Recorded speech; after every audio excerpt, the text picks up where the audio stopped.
Hey you, ever heard of George Washington? Now, obviously, you've heard of Washington, but do you know how he died?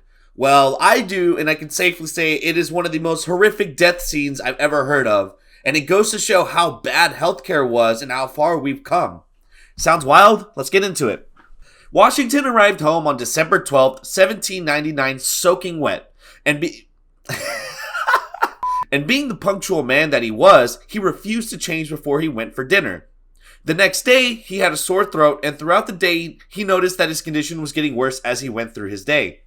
At 2 a.m. that night, Washington woke up horribly sick and refused to let his wife Martha leave the room to get help because he did not want her to get sick, as she had just recovered from a cold and it was snowing outside.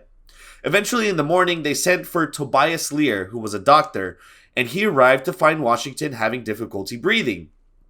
So what's the first course of action to do when an old man is sick? Bleed him! Yes, you heard me right. Lear took a half pint of blood out of Washington in a procedure known as bloodletting and gave him a mixture of molasses, butter, and vinegar to gargle to soothe his throat.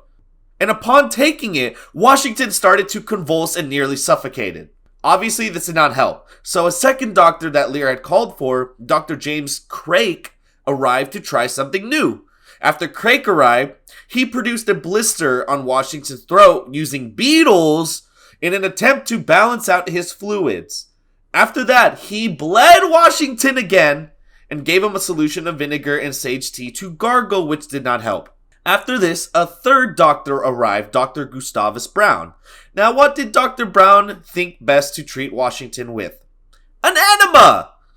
After that did nothing, because of course it didn't, they bled him again. And it was reported this was the final bleeding, and it took 32 ounces of blood. That's a lot.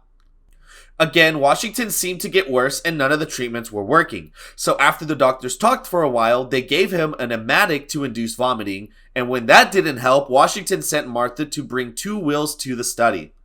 At this point, Washington had thanked the doctors for trying to save him, but he knew when he got sick that this was the end. Still, the doctors tried to produce more blisters using the beetles on his feet and legs, and when this didn't do anything, because why would it, they finally gave it a rest. Washington asked not to be buried until 3 days after his death because of a story he had heard of someone being buried prematurely. Washington died between 10 and 11 at night on December 14th, 1799, and it was buried 3 days later. So when people complain about healthcare now, I'm going to refer them to this story and say, well, you could have been like George Washington. Now, the question is,